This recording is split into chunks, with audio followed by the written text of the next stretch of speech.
Alright, so today we'll try a different voice, okay? Now we will be dealing with the toad muscular system. I've divided this mainly into several parts. We will first discuss the head, the shoulders, and the trunk. So let us proceed. First and foremost, let us orient ourselves with a view of your toad, alright? So this view right here shows the back, so that is the dorsal view, okay? And then this view is the toad with the belly facing you. It's belly up, alright? And so this would be your ventral view, alright? So just so when I mention dorsal or ventral, you pretty much know what the toad is looking like, alright? And now, another thing, when we study the muscular system, you will notice that some muscles are named based on their location, alright, or based on their action, or based on the bones with which they are closely associated, which is why we studied the skeletal system first, alright? So I'll give examples later. So now let us proceed. So let's first look at the muscles of the head. So the first one, we are looking at the toad from the ventral view. You will notice that this is the mouth right here, and this is the snout or the rostrum. So you're about to kiss the toad, and it is lying down. Okay, Sleeping Beauty right here. Now this entire part, this entire mat of muscle right here, that is called your mylohyoid. Okay, and then somewhere here, it may have been cut off. I'm not sure. It's very difficult to see, but partly this part may still be part of the mylohyoid, depending on the striation.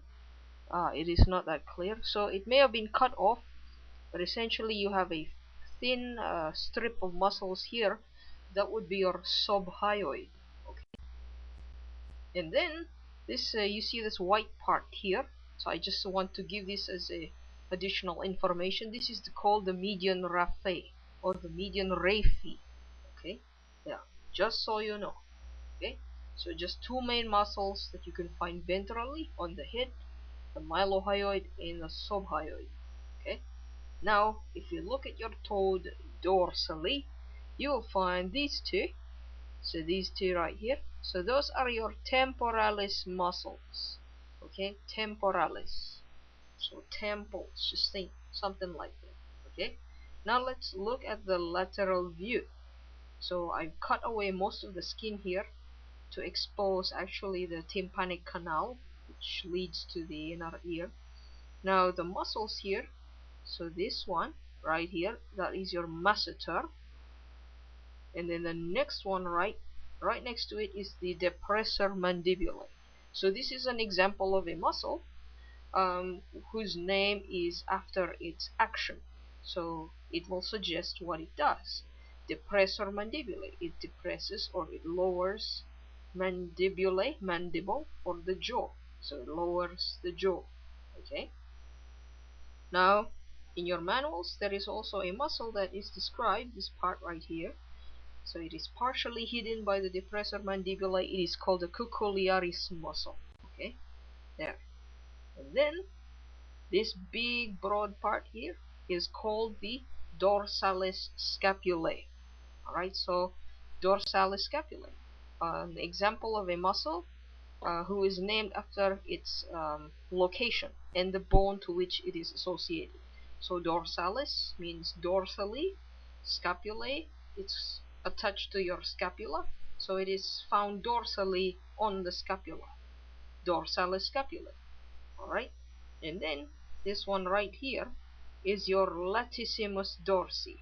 Okay, and of course your temporalis can still be seen even from the side. Right, so let's have a closer view. So again, this is the same picture from the previous slide. So this is the masseter, depressor mandibulae, cuculiaris, dorsalis scapulae, and then latissimus dorsi. From here you will see this is the whole dorsalis scapulae, this is the latissimus dorsi, just that thin strip of muscle right there. Okay, and then we will add this one, this entire part right here. As you can see, the muscles run obliquely, and they are found at the outermost externally, which is why the name is the external obliques. Okay, quite simple. Alright, now let us move on. Now let us go to the muscles of the back. Again, from here you will see the temporalis muscles. You can also see the dorsalis scapulae. You can partially see the latissimus dorsi. You can also see the external obliques right here. Now, to add the muscles of the back, so this right down the middle is your spine or your vertebral column. Okay, of course it is hidden by a lot of muscles.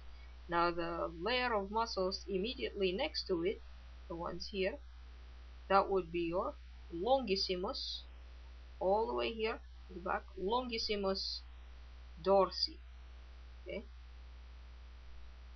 approximately that is their location. Alright, and then immediately outer, right next to it, the muscles right here, that would be your iliolumbaris, relatively right here, but I think this has been destroyed partly. But there, so longissimus dorsi, innermost, closest to the vertebrae. Right next to that, outer to the longissimus dorsi, would be the iliolumbaris. Right? So to remind you, longissimus dorsi, long muscles, longissimus. Dorsi, dorsally. Okay, so they're found on the dorsal surface. And then you will see at the lower part, at the lower extremities, you will notice a change in the pattern of the muscle. So they're somewhat like this. So that would be your coccygeoiliacus. Okay, so they're a bit different from. You will notice this when you look at your toads.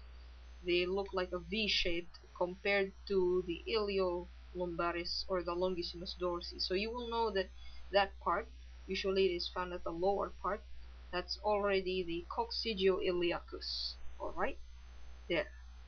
And then I will also mention this because it's visible.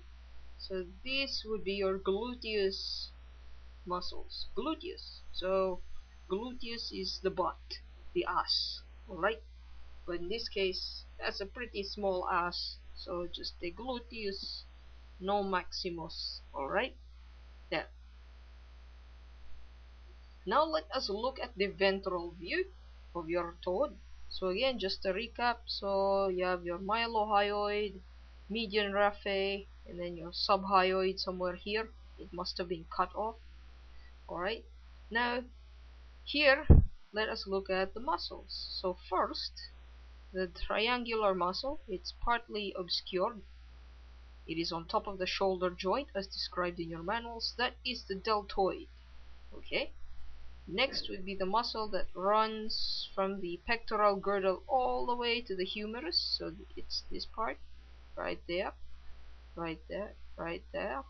That is the coracoradialis. Okay. Now, next would be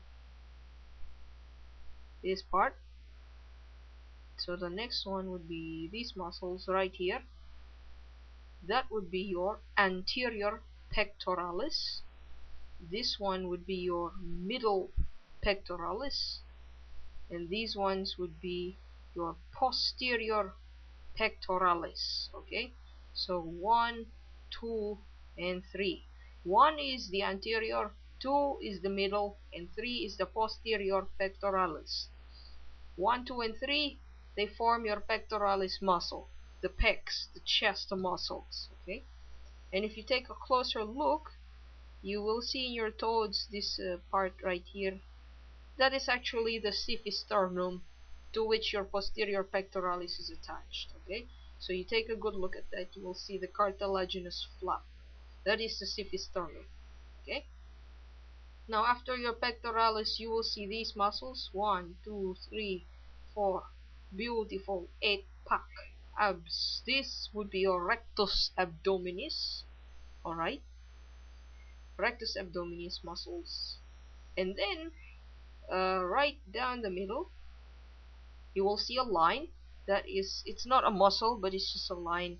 They call it the linea alba, because if you look at the toe freshly dissected, it is actually a white line.